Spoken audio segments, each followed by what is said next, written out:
Damn thing sealed tighter than a Xantorian vault crab, Kale muttered, wrenching the pry bar against the cryopod's stubborn seam. Sweat dripped down his temple, stinging his eye. He'd bought the unit as is, no returns, contents unknown, from a scrap dealer on Port Caraxis, who swore it was just standard military surplus, probably empty. The price had been suspiciously low, even for salvaged junk, which should have been his first clue. Sparks showered as the metal groaned, then gave way with a sudden violent hiss of escaping atmosphere. Kale stumbled back, shielding his face as frigid air billowed out, smelling faintly of ozone and something else. Something sharp and floral he couldn't place. He coughed, waving the freezing fog away, and then he saw it. Her. Not empty, definitely not standard military surplus. She unfolded from the cramped interior like a nightmare ballerina, limbs impossibly long and graceful, spilling onto the greasy deck plating of his cargo hold. Tall, unnervingly so, her skin the color of polished obsidian, shimmering with intricate, shifting patterns of faint emerald light that seemed to pulse beneath the surface. She gasped, a ragged, painful sound, eyes snapping open. They were huge, entirely black, absorbing the dim light of the hold. No white, no iris color he could discern, just fathomless pools reflecting the emergency lighting overhead. She pushed herself up, unsteady, her movements fluid despite the obvious disorientation. A long, slender tail, tipped with what looked like delicate, feathery nodules, swept nervously across the deck. She spotted him. A low hiss vibrated in the air, not quite a sound, more a pressure against his eardrums. The emerald patterns on her skin flared, shifting toward jagged lines of amber and orange. Before Kale could even raise his hands, palms out, she launched herself at him. It wasn't a coordinated attack, more a panicked scramble for purchase, for leverage, maybe just for something solid in a world suddenly tilted on its axis. He caught her, more by instinct than design, his arms wrapping around a surprisingly solid torso. Her skin was cool, unnervingly smooth like polished stone, yet vibrated with a faint, thrumming energy. The floral scent intensified, sharp and intoxicating. She struggled, pushing against his chest, her long fingers tipped with something harder and sharper than fingernails, scrabbling for purchase on his worn synth leather jacket. "Hey! Whoa, easy," Kale grunted, trying to get his feet under him without dropping her or getting clawed. "Calm down. You're safe. Well, safer than in there." Her only response was another hiss, louder this time, and a desperate surge of strength that almost broke his grip. They stumbled together, crashing against a stack of salvage conduit piping. The impact jarred them both. Her head snapped back, hitting the metal with a dull thud. She went momentarily limp, the light patterns on her skin swirling chaotically, flashing through violet crimson back to a distressed amber. Kale held her, breathing hard, the adrenaline finally catching up. What in the seven hells had he bought? She wasn't human, not even close. The structure of her face was elegant but distinctly alien. High cheekbones, a delicate jawline, a slightly flattened nose, ridges, almost like fins but softer, traced the line of her brow and cheekbones, glowing faintly. He gently eased her upright, keeping a wary grip on her arms. Her black eyes focused on him again, still panicked but maybe a flicker less hostile. The lights on her skin pulsed slowly, shifting towards a deep blue, almost indigo along her arms where he held her. It was strangely beautiful and utterly terrifying. "Okay," Kale said softly. Slowly, "Okay, let's just breathe. Understand?" "Breathe." He exaggerated the motion, inhaling deeply, then exhaling. She watched him, her head tilted, the long tail twitching slightly behind her. Did she even understand galactic standard? He had no idea what she was, where she came from, or why someone had shoved her into a discount cryopod. All he knew was she was on his ship, the Rust Bucket, currently drifting somewhere in the less reputable lanes of the Kepler belt, and she looked like she could tear him apart if she got truly spooked. And damn, even terrified and confused, there was something captivating about the way the light danced across her skin. This was going to be complicated. She pulled away slowly, deliberately, testing his reaction. Kale let her go, raising his hand slightly to show he meant no harm. She backed up a step, her tail sweeping a clear space around her on the cluttered deck. Her black eyes scanned the cargo hold, taking in the stacked crates, the exposed wiring, the general state of disrepair that defined the rust bucket. The lights on her skin settled into a calmer pattern, mostly deep blues and greens, but edged with a wary yellow, like caution signals. She touched her temple, fingers probing delicate, telly near a small, almost invisible seam beneath the glowing ridges. A flicker of frustration crossed her features. Translator implant? Damaged, maybe? Look, Kale started, keeping his voice even.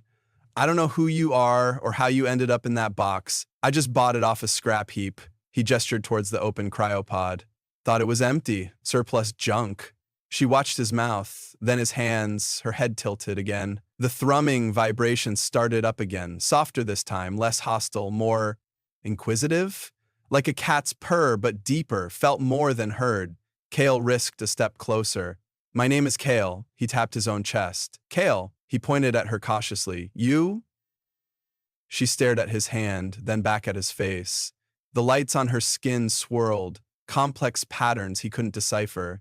Then, slowly, deliberately, she mirrored his gesture, touching her own chest just above where her heart might be. Her voice, when she spoke, was low and resonant, melodic despite the single word. Lyra. The name hung in the air. The bioluminescent patterns on her skin flared briefly, a wave of shimmering gold washing over the blue and green before settling back. Lyra.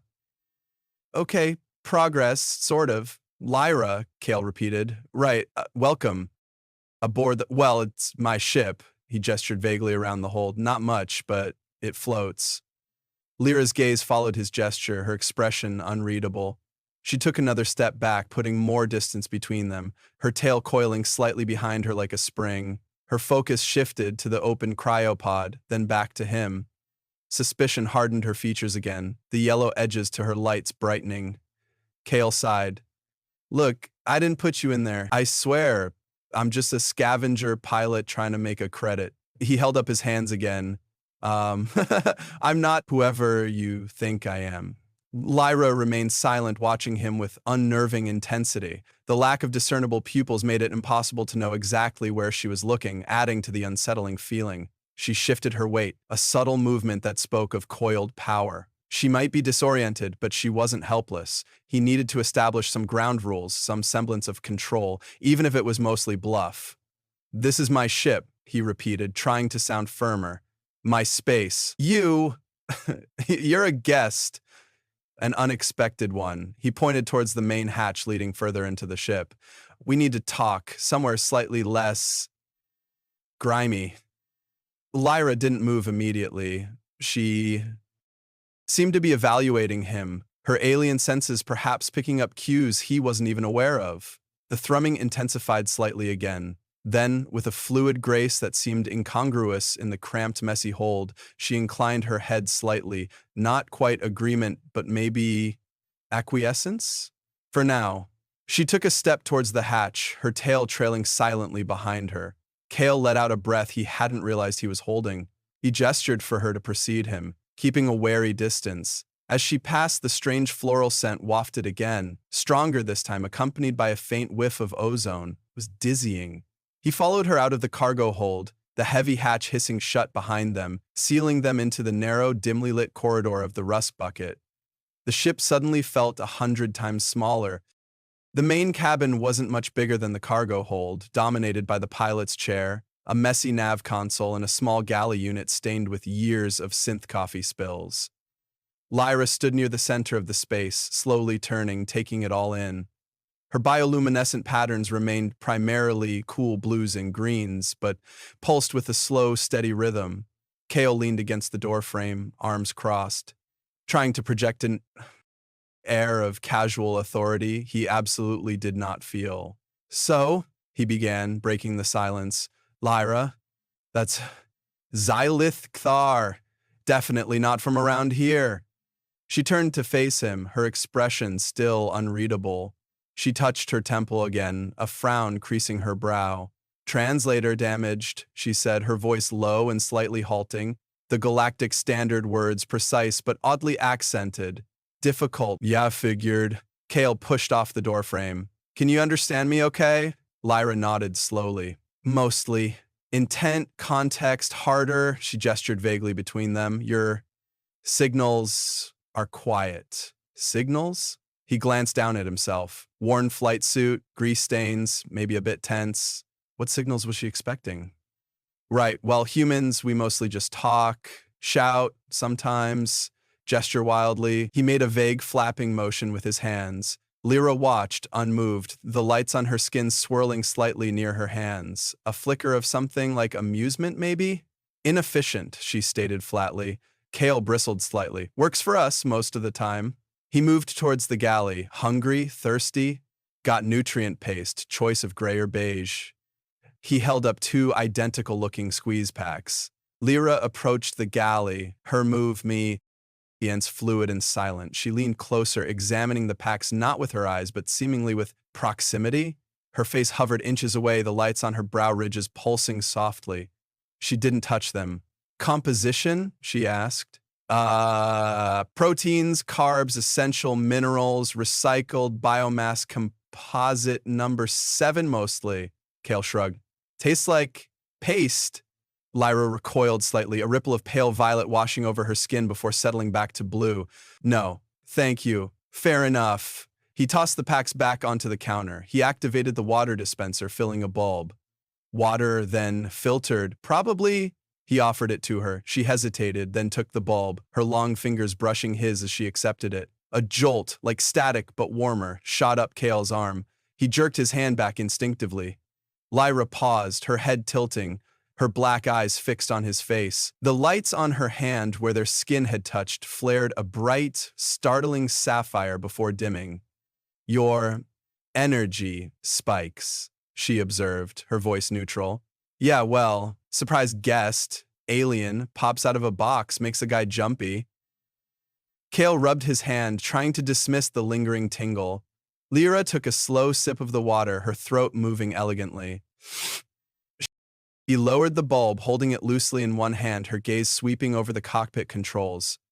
Where is this vessel? Deep space. Kepler belt. Couple jumps from the nearest civilized port. Kale watched her warily. Why? Expecting someone? Her posture stiffened almost imperceptibly. The lights on her shoulders flickered with amber. No, just disoriented. Cryosleep? Long? No idea, Kale admitted. Pod diagnostics were shot. Could have been days, could have been years. He needed answers. Why were you in there, Lyra? Who put you there? She turned fully towards him, her height making him feel distinctly disadvantaged in the small space. The blue-green calm of her skin seemed to deepen, but it felt less like peace and more like a carefully constructed shield. Escape, she said softly. From obligation? That could mean anything from skipping out on rent to fleeing an interstellar incident. What kind of obligation requires freezing yourself in a box and getting dumped on the galactic scrap market? Lyra's tail twitched. A bonding, arranged, unwanted. She met his gaze directly, and for the first time, Kale saw something beyond wary defensiveness in those black depths. A flicker of desperation, maybe even fear. I'd chose anonymity. Anonymity hadn't worked out so well. She'd ended up here, on his ship, with him. A guy whose life motto was basically avoid complications. And Lyra? She radiated complications like a dying star radiated heat. Arranged bonding, Kale repeated, leaning back against the nav console. Sounds serious. He tried to imagine willingly getting frozen to avoid a relationship. Must have been one hell of an arrangement. Or one hell of an arranged partner. Is this partner looking for you? Lyra's bioluminescence flickered again, jagged lines of orange cutting through the blue near her temples. The families? Perhaps it is political? Political. Kale scrubbed a hand over his face. Right, because my life wasn't interesting enough. He sighed. Look, whatever mess you're running from, it's not my problem. I just want to offload some salvage, make enough credits for fuel and maybe some real food, and keep flying under the radar. Getting involved in interstellar political drama / runaway bride situations? Not on the agenda. Lyra stepped closer, invading his personal space without seeming to realize, or care, that she was doing it. He could feel a faint warmth radiating from her. See the intricate noticed microscopic details in the swirling patterns on her skin. The floral scent was there again, subtle but persistent. "You found me," she stated, her voice low and resonant. By Xylith tenets, discovery implies a certain responsibility. Kale instinctively tried to step back, but the console was behind him, trapped. Whoa, hold on. Xylith tenets don't apply on my ship. My tenets are finders keepers, unless the found thing is sentient and potentially attracts people with pulse cannons, in which case finders politely shows found thing the nearest exit. Lyra tilted her head, a faint smile touching her lips. It transformed her face, making her look less intimidating and more mischievous. The lights around her mouth warmed to a soft rose color. "You are amusingly direct and resistant." Her gaze swept over him, lingering in a way that felt far too personal. Strong core structure. Rapid pulse indicates anxiety or stimulation? She reached out, her long fingers aiming for his chest, right over his heart. Kale slapped her hand away instinctively, though not hard. "Hey! Personal space, human thing, we like bubbles." Lyra retracted her hand, but the smile remained. The rose glow deepened slightly. "Bubbles. Curious. Xylith Khan." Ek through proximity, resonance, touch. She tapped her own chest. "Signals are clear or close." "Yeah, well, my signals are fine from over here," Kale retorted, trying to ignore the way his own pulse had definitely sped up. It was the anxiety, obviously, not the stimulation, definitely not. "So, Xylith, that's your species?" Lyra nodded. "My people, from far." She gestured vaguely towards the star charts flickering on the secondary console screen. "Not on these maps." "Great. Extragalactic runaway fiancé, even better." Kale pushed past her, needing some distance. He went back to the galley, busying himself checking the pathetic inventory of his synth pantry. Anything to avoid looking directly at her, at the way the light shifted on her skin, the way her presence seemed to fill the entire cabin. "You require sustenance," Lyra observed, following him again. He resisted the urge to tell her to stay put. "Yeah, paste it is." He grabbed the beige pack this time, ripping the top off with unnecessary force. "Want to try again? It's slightly less gray than the other one." She leaned closer again, that evaluating proximity thing she did. This time her shoulder brushed his arm. Another faint jolt, less startling this time, more like a warm hum. "Hum." He pointedly ignored it, squeezing a blob of paste directly into his mouth. It tasted, as always, like disappointment and vaguely nutritional dust. Lyra watched him, her expression unreadable but intense. "Your species finds nourishment in that? Keeps me alive," Kale mumbled around the paste. "Function over form, Xylith prefer. Experience," Lyra said softly. She reached out again, slowly this time, her fingers hovering just above the synth leather of his jacket sleeve. The lights on her fingertips glowed a soft gold. Sensation, connection. Kale froze, the paste suddenly thick in his throat. Her touch didn't come, but the air between her fingers and his arm seemed to crackle with unspoken energy. Her black eyes held his. The playful glint was still there, but underneath it, something else. Something deeper, more serious, a challenge, a question. He swallowed hard. This responsibility thing she mentioned. He had a sinking feeling it wasn't just about giving her directions to the nearest starliner. The tension in the small cabin crackled, thick and palpable. Kale finally broke eye contact, turning back to the nutrient paste like it held the secrets of the universe. "Right, well, Xylith culinary preferences are... really my immediate concern." He needed to regain control of the situation, or at least the illusion of it. "My concern is what happens next. I can't just keep you here indefinitely." Lyra retracted her hand, the golden glow fading from her fingertips. She moved towards the main viewport, gazing out at the star-dusted blackness. Her silhouette against the void was striking, the subtle blues and greens of her skin almost blending with the distant nebulae. "Where would you deposit me?" she asked, her voice quiet. "Deposit? You make yourself sound like cargo again." Kale tossed the empty paste packet into the recycler chute. "I don't know. A neutral port, somewhere with a Xylith embassy, if such a thing exists out here." "No embassies," Lyra stated flatly. "My people do not travel widely."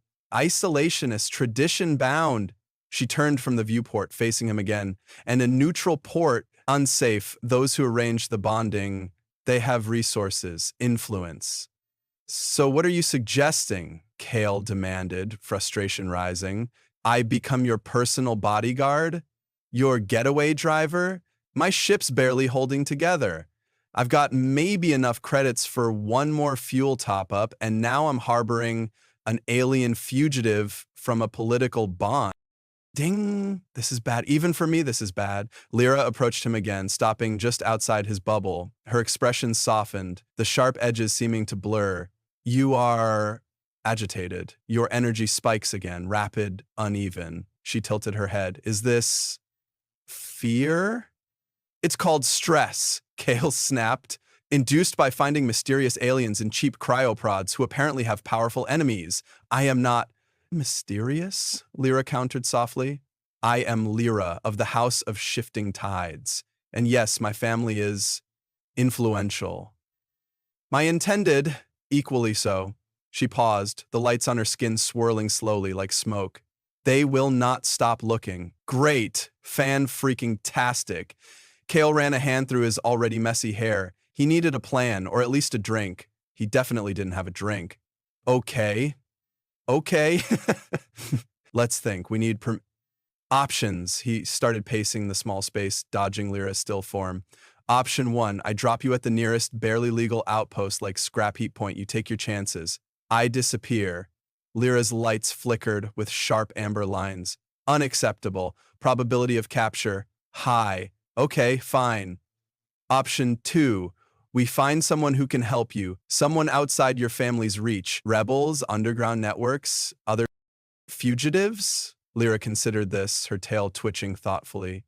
Possible, but finding such allies requires trust, resources, neither of which we possess in abundance. Don't remind me, Kale stopped pacing. Option 3, we modify your appearance, get you new identity CIDs. Lay low for a while, maybe on some forgotten moon somewhere. Lyra looked down at her own glowing skin, then back at him. Modify this? A ripple of something that might have been distress, a fleeting violet shade passed over her. It is part of me, my communication, my identity. Yeah, well, it's also a giant fugitive alien here, billboard, Kale retorted, though he immediately felt a pang of guilt. Her bioluminescence wasn't just decoration, it seemed integral to her being. He sighed. Look, I don't know. These are all bad options. Lyra stepped closer again, breaching the bubble without hesitation this time. She placed a hand gently on his forearm. That warm hume returned, stronger this time, sinking into his skin, oddly calming despite the jolt of surprise. The lights on her hand glowed a steady, soft blue. There is another way, a Xylith way. Kale eyed her hand on his arm warily. Does it involve more tenets and responsibility? Because I'm still not keen on those. A faint smile touched her lips again, the rose glow returning. It involves resonance, shared intent, a temporary merging of paths. Kale frowned. Merging of paths? What does that even mean? It means, Lyra said, her voice dropping lower, becoming almost hypnotic, that, for a time, our survival is linked. My safety becomes your priority. Your vessel becomes sanctuary. Her thumb traced a slow circle on his arm, sending shivers up his spine. And in return... In return? Kale prompted, unable to pull his arm away, caught by the intensity in her black eyes and the strange warmth spreading from her touch. Lyra leaned slightly closer, her floral scent filling his senses. The lights on her face softened, swirling with hints of rose and gold amidst the blue. In return, you would have the protection and the resources of one who understands the currents of the universe in ways your quiet human signals cannot perceive. Her gaze dropped briefly to his lips, then back to his eyes. And perhaps other benefits? Oh hell, she was proposing some kind of alien protection pact, wrapped in layers of sensual suggestion and weird energy stuff. And the worst part? The absolute worst part was that, despite the mental insanity of it all, a tiny, traitorous part of him was actually considering it. Kale pulled his arm back sharply, the sudden absence of her touch leaving his skin feeling cold. Hold on. Protection? Resources? What are you talking about? You're the one running, remember? He put the width of the cockpit between them again, needing the space to think. Her offer, laced with that low, resonant voice and the unsettling intimacy of her touch, had short-circuited his common sense for a moment. Lyra didn't pursue him. She remained near the nav console, her posture relaxed, but radiating a quiet confidence that didn't quite match her fugitive status. The lights on her skin pulsed gently, a calm sea of blues and greens. My personal resources are limited, she conceded, but my knowledge, my understanding of certain frequencies, pathways, they have value. And my house, despite my current disagreement with them, casts a long shadow. Their enemies are wary. Attacking me directly carries risk. Risk they were apparently willing to take if they stuffed you in a freezer box, Kale countered. That suggests desperation, on their part or yours. Or a third party, Lyra murmured, her gaze distant for a moment. There are always complications, she refocused on him. The point remains, association with me, even temporary, offers a certain chaotic shielding. Most low-level predators, pirates, opportunistic slavers would hesitate. Chaotic shielding, Kale scoffed. Though he couldn't entirely dismiss the idea, sometimes being too much trouble was the best defense. And these other benefits you mentioned? He couldn't help asking, even though he knew he shouldn't. Lyra's smile returned, wider this time, definitely mischievous. The rose and gold hues flared brightly around her mouth and eyes. Zilith partnerships are holistic, mind, energy, body. Her gaze drifted down his form again, lingering just long enough to make him shift uncomfortably. We value mutual resonance, shared sensation. Kale felt heat rise in his cheeks. Damn it, she was good at this. Flustering him seemed to be her primary mode of communication, second only to cryptic pronouncements and invading his personal space. Right, holistic, got it. He cleared his throat. Look, Lyra, this is a lot. You show up out of nowhere. You're some kind of alien nobility on the run. You talk about energy and resonance and holistic partnerships. He gestured helplessly. I fly a ship held together with grit and hope. I scavenge junk to survive. We're not exactly operating in the same universe here. Perhaps universe is closer than you think, Lyra said softly. She glided towards the pilot's chair, running long fingers over the worn armrest, the lights beneath her skin rippling. This vessel, it has scars, history, like you. She looked back at him. You project roughness, scavenger, guarded. Her eyes seemed to bore into him. But your energy, it resonates with loneliness, a longing for anchorage. Kale stiffened. You don't know anything about me. I know what I feel, Lyra replied simply. The currents between beings, they are informative. She pushed off the chair, closing the distance between them once more. This time, Kale held his ground, refusing to be backed against a console again. My offer is simple, Kale. Sanctuary, alliance, mutual benefit. She stopped barely an inch away, forcing him to tilt his head back slightly to meet her gaze. Or, you deposit me at Scrap Heap Point and hope my enemies are not waiting. The air crackled. Her proximity was overwhelming. The scent, the faint thrumming energy, the mesmerizing dance of light on her skin. He could see the fine, almost invisible scales, or layers, that made up her obsidian complexion, the way the light seemed to emanate from within rather than just reflect off the surface. His heart was hammering against his ribs, anxiety and stimulation, damn her accurate readings. He thought of the bleakness of Scrap Heap Point, the predators that circled such places. Dumping her there felt wrong, even if it was the sensible thing to do. He thought of his own precarious existence, the constant grind, the isolation. Her offer, insane as it was, promised disruption. Danger, yes, but also something else, something alive, something that resonated, to use her word. A klaxon suddenly blared, startlingly loud in the confined space. Red lights flashed across the console. Proximity alert, the ship's tinny computer voice announced. Unidentified vessel matching trajectory, closing fast. Kale swore, spinning towards the controls. Lyra was instantly alert, the calm blues vanishing, replaced by sharp, jagged lines of crimson and amber. Her posture shifted, becoming lower, predatory. They found us, she breathed, her voice tight. Strap in, Kale yelled, shoving Lyra towards the secondary crash couch usually reserved for cargo or non-existent passengers. He threw himself into the pilot's chair, hands flyy, peeing across the console, bypassing the flashing red alerts to get tactical data. Who is it? Can you tell? Lyra demanded, securing the restraints with practiced speed, her earlier disorientation completely gone. Her eyes were fixed on the main screen, the lights on her skin flaring a volatile, angry red. No registry signature. It's heavily shielded. Definitely not friendly, Kale grunted, pushing the rust bucket's aging engines harder than he dared. The ship groaned in protest. How did they find us so fast? The cryopod, Lyra spat. It must have had a secondary tracker, subdermal. I didn't detect it. Her tail lashed behind the couch. Fools. Relying on crude technology. Kale risked a glance at the rear scanner display. A sleek, dark ship, shaped like a hunting bird, was gaining on them rapidly. Much faster, much better armed than his freighter. Okay, chaotic shielding, now would be a good time. Lyra closed her eyes for a second, her hands gripping the armrests. The crimson light on her skin pulsed violently. Kale felt a strange wave wash through the cabin, like a surge of static pressure. The lights flickered. On the console, the targeting lock from the pursuing ship wavered, then blinked out.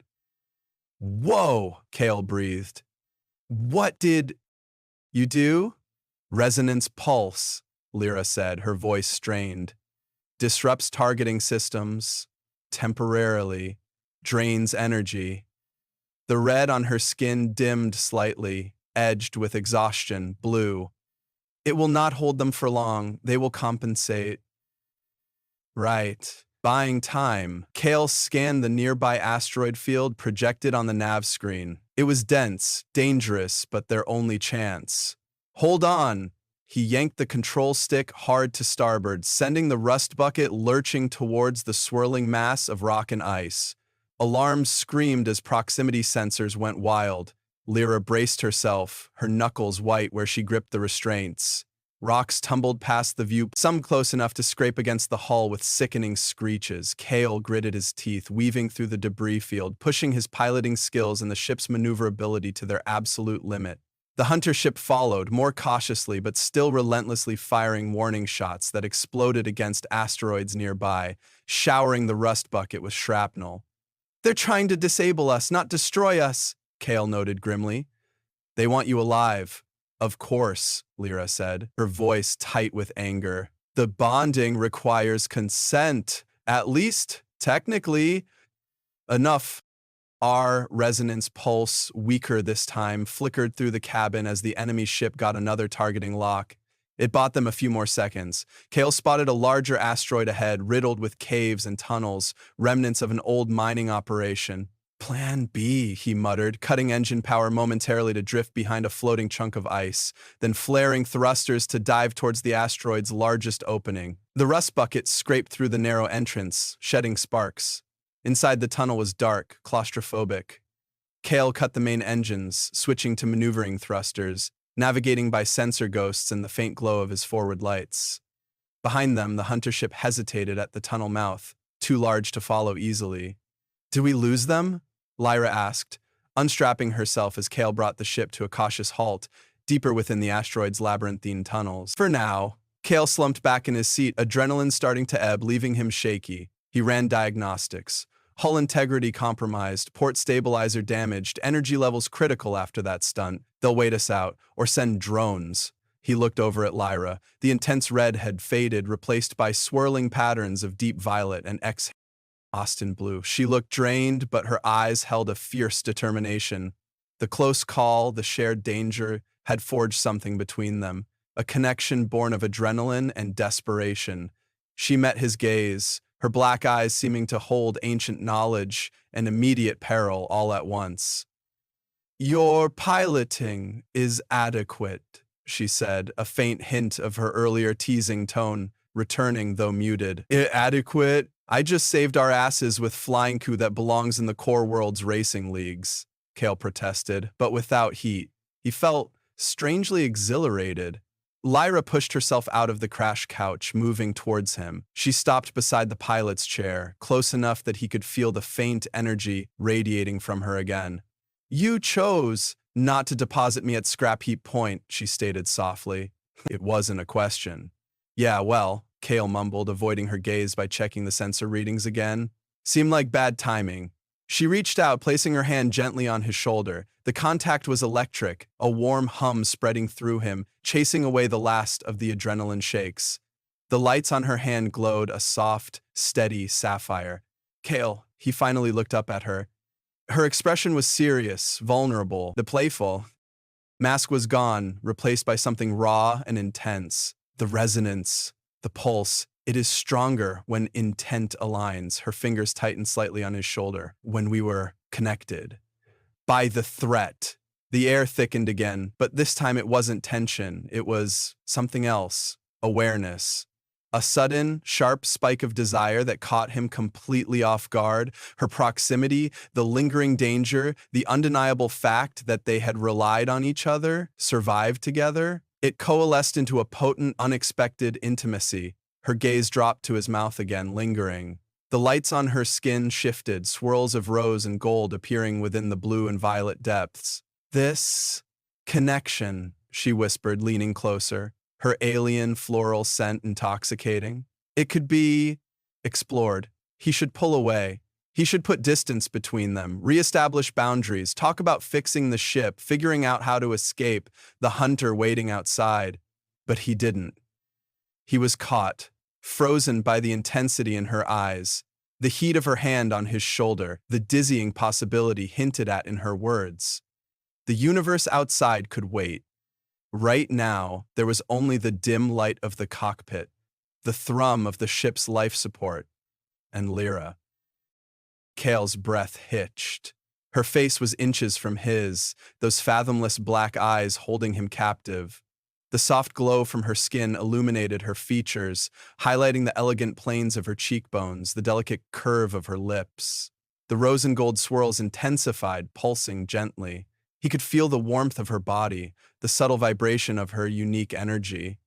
Logic screamed at him to pull back, that this was insane, complicated, dangerous, but logic had taken a back seat the moment she spilled out of that cryopod. His hand came up, seemingly of its own accord, fingers brushing against the cool, smooth skin of her cheek. The texture was incredible, like polished silk over warm stone. A sharp intake of breath hissed between Lyra's lips. The lights beneath his touch flared, a brilliant gold washing over her face, mirroring the sudden heat pooling low in his belly. Her eyes widened slightly, the black depths seeming to draw him in. "Your touch," she murmured, her voice husky, "ignites." Her own hand lifted, mirroring his, her long, cool fingers tracing the line of his jaw, sending shivers down his spine. Her touch was feather-light, yet carried an electric charge. The contact wasn't just skin on skin, it felt deeper, as if she was sensing the thrum of his blood, the frantic beat of his heart. "You feel it too," she stated, a soft certainty in her tone. "The resonance. It calls." Kale couldn't deny it. He leaned in, closing the remaining distance, his lips brushing hers. Her mouth was soft, yielding, surprisingly human-like in shape, yet utterly alien in the context of her glowing skin and the energy thrumming between them. The kiss deepened, tentative at first, then quickly escalating as suppressed tension and burgeoning desire flared into life. It was intoxicating, overwhelming. Her taste was ozone, and that strange floral sweetness mixed with something uniquely her own, something wild and untamed. She made a low sound in her throat, a purring vibration that resonated through Kale's chest. Her arms slid around his neck, pulling him closer, deepening the kiss with an eagerness that matched his own. Her body molded against his, solid and strong beneath the fluid grace. Her tail curled instinctively around his leg, the sensory nodules at the tip brushing against his thigh, sending unexpected jolts of pleasure through him. Kale's hands slid down her back, exploring the sleek contours, feeling the subtle ridges along her spine. Her skin pulsed with light and heat beneath his touch, shifting through vibrant shades of rose, gold, and deep crimson. It was like touching living light, a sensory overload that pushed him closer to the edge. He broke the kiss, gasping for breath, resting his forehead against hers. Her skin was warm, vibrating faintly. Lyra, he breathed, the name feeling heavy, significant on his tongue. Her eyes fluttered open, the black depths swirling with reflected light and raw emotion. Kale, the way she said his name sent another wave of heat through him. The connection, it demands. She didn't finish the sentence. Didn't need to. He felt it too, a primal urge building between them, fueled by danger, discovery, and an attraction that defied logic and species. He fumbled with the release buckle on his pilot seat harness, needing to be closer, needing more contact. Lyra watched him, her bioluminescence pulsing rapidly, a clear indicator of her own rising arousal. Once free, he pulled her down, half onto his lap, half pressed against the console, the confined space of the cockpit suddenly feeling intensely intimate. Her legs tangled with his, the smooth skin of her thighs cool against the rough fabric of his flight suit. He kissed her again, harder this time, claiming her mouth with a hunger that surprised him. She met his intensity, her sharper nails digging slightly into his shoulders, not painfully, but enough to anchor him, to heighten the sensation. His hands explored further, sliding under the edge of the simple, tunic-like garment she wore. Her skin was uniformly smooth and warm, pulsing with that inner light. He found the curve of her hip, the dip of her waist, eliciting another low purr from her. She shifted against him, a friction that sent sparks through his nerves. Her hand slid down his chest, pausing over his rapidly beating heart. "So strong," she murmured against his lips. "Your life, it burns bright." Then her fingers moved lower, brushing against the buckle of his trousers with deliberate intent. Kale sucked in a sharp breath. Her touch was electric, purposeful. The last vestiges of his caution evaporated. He wanted this, he wanted her. Consequences be damned, he helped her with the buckle, his own hands shaking slightly. The air crackled with anticipation. Her exploration was bold, curious, her cool fingers sending shockwaves through his system. He groaned, burying his face in the curve of her neck, inhaling her alien scent. Her skin tasted faintly of ozone. She tilted her head back, exposing the long line of her throat, the lights there pulsing a deep, throbbing crimson. The intensity was almost unbearable, a whirlwind of new sensations, alien intimacy, and raw human need. This was madness. Beautiful, terrifying madness. The cramped cockpit became a crucible of heat and sensation. Kale pulled Lyra fully onto his lap, maneuvering awkwardly in the pilot's chair. Clothes were hastily pushed aside, discarded onto the deck plating with careless abandon. The contrast between his pale human skin and her shimmering obsidian complexion was stark, breathtaking. Her bioluminescence painted shifting patterns on his own body as they moved together. Light and shadow dancing in the enclosed space. Every touch was discovery. Her skin reacted instantly to his caress, flaring with color and warmth, sending corresponding jolts of energy back into his fingertips. It was like touching a living star. Intimate and slightly dangerous, he explored the subtle ridges along her spine, the delicate fins behind her ears, the surprising strength in her slender limbs. She, in turn, explored him with a focused intensity that was both clinical and deeply erotic. Her cool fingers traced his muscles, mapped his scars, angered on the places where his pulse beat strongest against his skin. "Different," she murmured, her breath warm against his ear as her hand flattened against his chest, seeming to absorb the rhythm of his heart. "Your energy pattern, contained, dense, but breaks through here."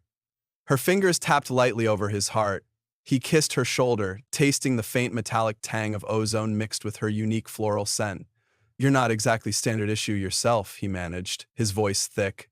Her low laugh vibrated against him. "Standard issue is limiting." Their bodies found a rhythm, urgent and demanding at first, driven by the pent-up tension and the adrenaline of their recent escape. Kale gripped her hips, pulling her closer, burying himself deep within her welcoming heat. Lyra gasped, her head thrown back, the lights across her entire body flaring a brilliant, blinding white gold before settling into a throbbing crimson. Her inner muscles clenched around him, an unexpectedly powerful grip that drew a groan from his lips. It felt different, more intense, as if he wasn't just connecting physically, but on some deeper, energetic level he didn't understand but couldn't deny. Her tail wrapped firmly around his waist, the sensor nodules pressing against his lower back, sending waves of pleasure cascading through him. He moved, setting a pace that she matched eagerly, her breaths coming in short, sharp hisses that mingled with his own ragged gasps. Her hands gripped his shoulders, her sharper nails leaving faint crescents on his skin, marking him. The light pulsed with their movements, faster and brighter, illuminating the cockpit in strobing waves of color. Crimson, gold, violet, sapphire reflecting in their slick skin, their wide eyes. It was overwhelming, primal. Kale felt stripped bare, not just physically, but emotionally. Her intensity, her complete lack of human self-consciousness, demanded a similar honesty from him. There was no room for guardedness, for sarcasm, for the walls he usually kept firmly in place. There was only the raw, undeniable connection forging between them in the heat and the light. Lyra cried out, a high, keening sound that resonated in the small space, her body arching against his. The light flared again in almost painful brilliance, and Kale felt an answering surge within himself, a tidal wave of sensation cresting, pulling him under. He shouted her name, pouring his own release into the overwhelming sensory flood. For a long moment they clung together, trembling, gasping for breath, slick with sweat and glowing faintly in the aftermath. The bioluminescence slowly subsided, settling back into softer, calmer hues, deep blues, gentle violets, tinged with the lingering rose of satisfaction. Kale rested his forehead against hers again, his heart pounding, his body humming with residual energy. He felt utterly drained, yet strangely energized, profoundly altered. Lyra's fingers gently traced the sweat-damp hair at his temple. Her touch was soft, almost reverent. "The resonance," she whispered, her voice catching slightly. "It sings." He looked into her eyes, those endless black pools now seeming to hold a new depth, a shared vulnerability. He saw his own reflection shimmering on their surface. "Yeah," he breathed, managing a shaky smile. "Yeah, it does." He carefully shifted her weight, easing her off his lap onto the deck beside the chair, pulling her discarded tunic over her shoulders. She watched him, her expression soft, open. He pulled on his own clothes, the familiar fabrics feeling alien against his sensitized skin. An awkward silence fell, thick with unspoken thoughts and the undeniable shift in their dynamic. He wasn't just her rescuer, her reluctant pilot anymore, and she wasn't just his unexpected, dangerous passenger. Something fundamental had changed in the heart of the asteroid, hidden from the hunter ship outside, witnessed only by the swirling lights of her skin. The silence stretched, punctuated only by the hum of the ship's life support and the occasional ping from the external sensors monitoring the asteroid field. Kale busied himself checking the damage reports on the console, needing something mundane to focus on, but his awareness was entirely fixed on Lyra. She sat curled on the deck plating, her tunic draped loosely around her, watching him with those unnervingly perceptive eyes. The soft blue and violet light of her skin cast gentle shadows in the cockpit. Finally, she spoke, her voice quiet. That was more than physical joining. Kale stopped scrolling through diagnostics, his fingers hovering over the controls. He looked at her. "Yeah," he admitted softly. "It felt different." "For Xylith," Lyra explained, tracing patterns on the metal floor with one long finger, the lights beneath her skin echoing the movement. "Intimacy is an exchange, a sharing of energy, of memory imprinted on the resonance. We leave echoes in each other." Echoes. Kale thought about the intensity, the feeling of connection that went beyond skin deep. He felt marked, not just by the faint scratches on his shoulders, but somewhere deeper. "So what does that mean?" he asked, wary again. Was this the responsibility part kicking in? Lyra looked up, meeting his gaze directly. "It means there is a bond. Not the forced obligation I fled, something chosen, forged in shared experience." She hesitated. "In Xylith culture, such a joining, especially under duress, under shared threat, it signifies a deep alignment, a potential partnership." Kale swallowed. Partnership. There was that word again. Before it had sounded like a proposition, a deal wrapped in sensual allure. Now, after what they'd shared, it felt real and terrifying. "Lyra, he started, unsure what he wanted to say, that he was just a scavenger, that he wasn't equipped for interstellar romance, let alone some kind of resonant alien bonding, that he was scared. She held up a hand, stopping him. I understand. Your culture is different. Your signals are learned, not inherent. You guard your core. A faint smile touched her lips. But I felt it, Kale. Beneath the shielding, the potential for depth. She rose gracefully, pulling the tube Nick properly around her shoulders. This bond, it does not demand anything you are not willing to give. But it exists, a current between us now. She walked back towards the viewport, looking out into the darkness of the asteroid tunnel. We still have a hunter waiting. Kale turned back to the console, forcing himself to focus on the immediate problem. She was right. The intimacy hadn't changed their precarious situation. Hull breaches on decks 3 and 4, port stabilizer offline, weapons systems drained after Lyra's resonance pulse, and a heavily armed ship playing cat and mouse just outside their rocky hiding spot. Okay, he said, trying to regain some professional detachment. Repairs, we need to patch the hull. Reroute power to the stabilizer, or we'll never outmaneuver them when we make a break for it. I can assist, Lyra offered, turning back. My energy can be focused, directed, to mend. Kale raised an eyebrow. You can fix the ship with vibes? Not vibes, she corrected, a hint of impatience in her tone. Focused resonance, manipulating energy fields on a small scale. It requires concentration and proximity to the damage. Right, okay. It sounded like space magic, but he'd already seen her disrupt targeting.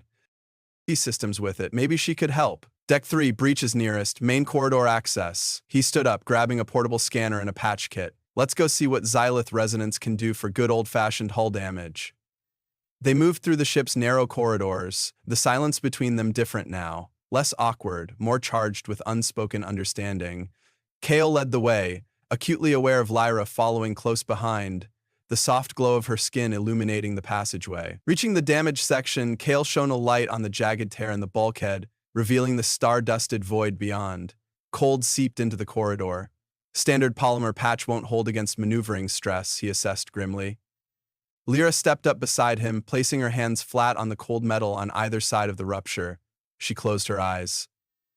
The lights on her skin shifted, concentrating towards her hands, becoming a brilliant, focused white. Kale felt the air hum, a low vibration thrumming through the deck plating beneath his feet. The metal around the tear began to glow, faintly red, then orange, softening, becoming pliable. Slowly, incredibly, the jagged edges began to flow like thick liquid, stretching across the gap, fusing together. Sparks showered as the seal completed, the metal cooling rapidly, leaving a smooth, slightly distorted scar where the hole had been. Lyra swayed, leaning heavily against the bulkhead, the intense white light fading back to exhausted blues. She was breathing heavily. Kale stared, dumbfounded.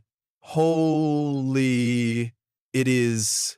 draining? Lyra gasped, pushing herself upright. But effective!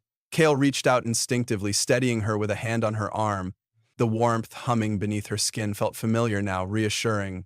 Effective is an understatement, he said, running his hand over the newly sealed bulkhead. It was solid, hot but solid. You just welded the ship with your hands. Lyra managed a weak smile. Xylith have talents. He looked at her, truly looked at her, not just as an alien, not just as a source of trouble or desire, but as a partner, someone incredibly powerful, surprisingly vulnerable, and now inextricably linked to his own fate. The hunter's ship outside, the families she fled, his own uncertain future, the problems hadn't vanished. But facing them didn't feel quite so lonely anymore. Okay, Kale said, meeting her gaze, a new determination settling over him. Let's fix the stabilizer. Then we show that hunter what happens when they mess with the rust bucket and her crew. They worked together, Kale handling the mechanical rerouting and diagnostics while Lyra used her resonance abilities for the finer, more delicate repairs to damaged circuits and micro-fractures in the stabilizer assembly. Her energy manipulation was precise, controlled, though each significant effort left her visibly drained, the bioluminescence dimming until she could rest and recover. Kale found himself watching her, fascinated by the interplay of light and energy, by her quiet focus. He brought her water, shared his last protein bar, which she politely declined, wrinkling her nose, and found himself anticipating her needs. Feeling a protective instinct that went beyond simple obligation, the bond she spoke of, he felt it. A low-level hum in his own system, an awareness of her presence, her emotional state, even when they were working in different sections nearby. It wasn't invasive, more like a background frequency he was suddenly tuned into. As they worked, they talked. Not about the overwhelming intimacy they'd shared, that hung in the air, acknowledged but not dissected, but about practicalities, about her past, cautiously shared fragments. She spoke of Xylos, her homeworld, a place of deep oceans, floating cities built of living coral and strict social strata governed by resonance compatibility. The arranged bonding wasn't just about politics, it was about genetic and resonant alignment, meant to produce powerful offspring and solidify alliances between the great houses. Her refusal wasn't just rebellion, it was a fundamental rejection of her society's core tenets, a dangerous heresy. My resonant signature, it is compatible with the chosen mate, she explained, her fingers delicately fusing a hairline crack in a power conduit, sapphire light flaring at her touch. But his intent, his energy, it is cold, controlling. The joining would have been a violation, a diminishment. So you ran, Kale said, tightening a coupling nearby. Pretty brave. Lyra paused, the light dimming. Or reckless. I shamed my house, became unmoored, adrift, until she didn't finish, but her gaze met his, until he'd pried open that cryopod. They won't give up, Kale stated grimly. If this bonding is that important, no, they will hunt me to reclaim their honor, to fulfill the political contract. Lyra finished the repair, leaning back against the bulkhead, weariness evident in her posture. And now, they hunt you too, yeah, figure that part out. Kale wiped grease from his hands onto his already stained trousers. Good thing the rust bucket is known for its discretion. That got a small smile from her. Its discretion? Or its ability to hide in asteroid fields? That too. He checked the console readout he brought with him. Stabilizer is back online, power levels are still low but functional. Hull patches seem to be holding. He looked at her. Ready to get out of this rock? Lyra nodded, pushing herself upright, the blues and greens on her skin brightening slightly with renewed resolve. Ready.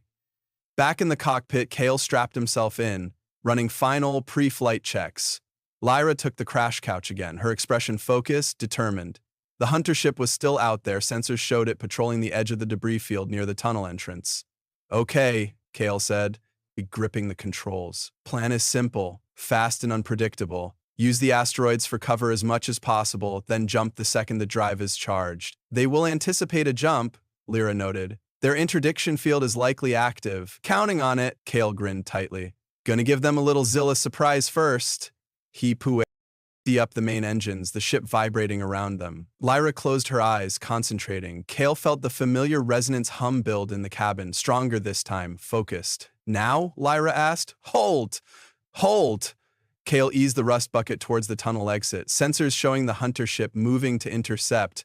Okay, now! He slammed the throttle forward, launching the freighter out of the asteroid's shadow, directly towards the enemy vessel.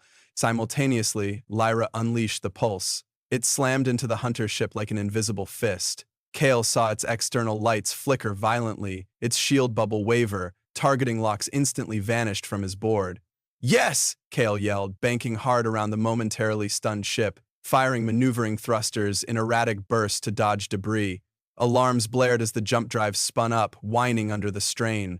Jump coordinates locked, the computer announced. Almost there.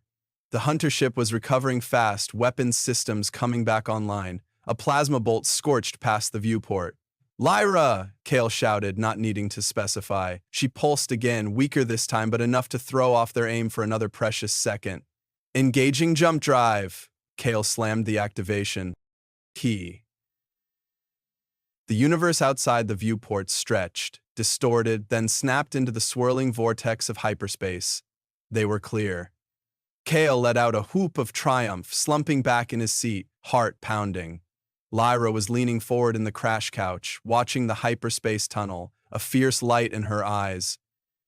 The crimson and amber of battle faded, replaced by the steady blue-green of relief, tinged with gold. She looked over at him, a slow smile spreading across her face. Adequate, she conceded again, the word filled with warmth this time.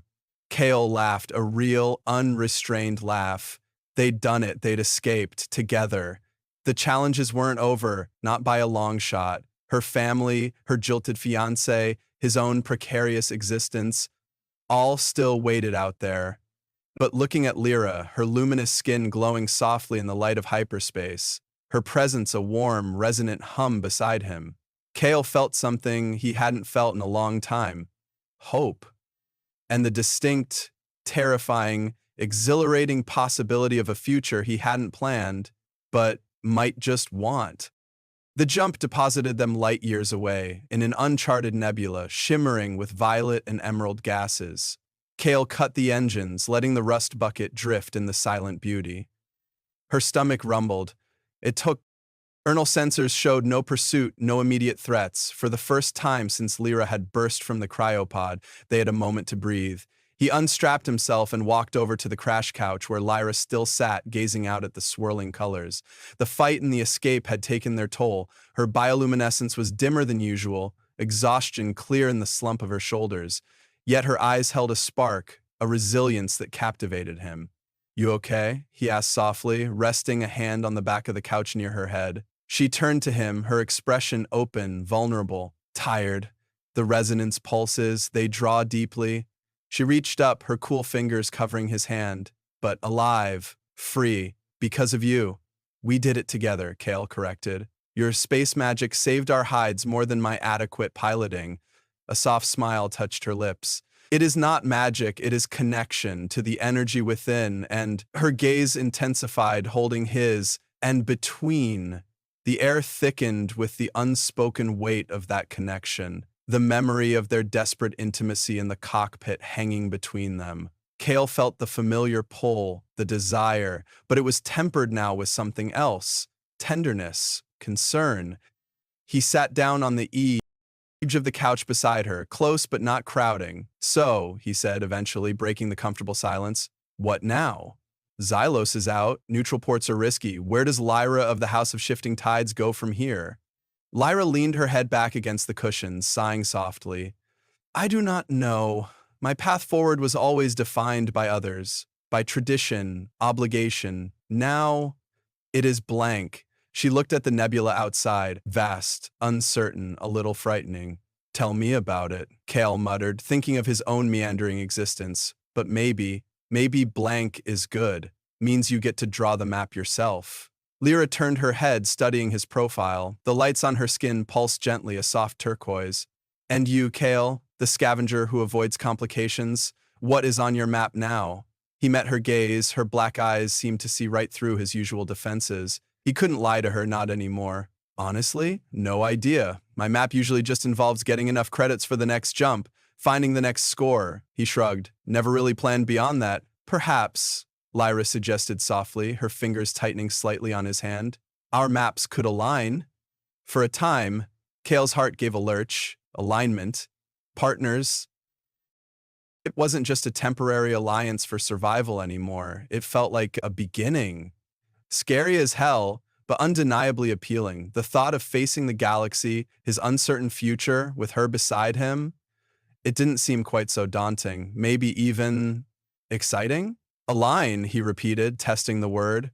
"You mean travel together? You mean the rust bucket against whatever your psycho family or the universe throws at us? Unless you prefer scrap heap point," Lyra teased gently, the familiar mischievous glint returning to her eyes, warming the turquoise light to emerald. Kale chuckled, shaking his head. No, I think I'm good on scrap heap point for a while." He looked down at their joined hands, his scarred, grease-stained human hand covering her long, elegant alien fingers, her light pulsing faintly beneath his touch. So different, yet connected. "Okay, Lyra," he said, his voice rough with emotion. "Okay. We align. We draw the map together." A slow wave of brilliant gold washed over Lyra's skin, radiating warmth. Her smile was luminous, reaching her eyes, making them shine. She leaned in, pressing her forehead gently against his. a gesture of profound intimacy that needed no translation.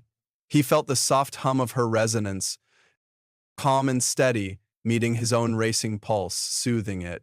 They stayed like that for a long moment, simply breathing together, adrift in the silent nebula, two disparate souls who had crashed into each other's lives, finding an unexpected anchor in the chaos. The future was still uncertain, filled with potential dangers. Lyra's family wouldn't give up easily. Kale's solitary life was definitively over. But as he felt the steady warmth of Lyra beside him, the quiet strength of her presence, the undeniable bond humming between them, Kale knew he wouldn't trade it. He finally closed his eyes, letting the feeling of connection wash over him, a feeling of coming home to a place he never knew existed. The rust bucket drifted onward, carrying its unlikely crew towards a shared horizon, a new map waiting to be written on the vast canvas of space.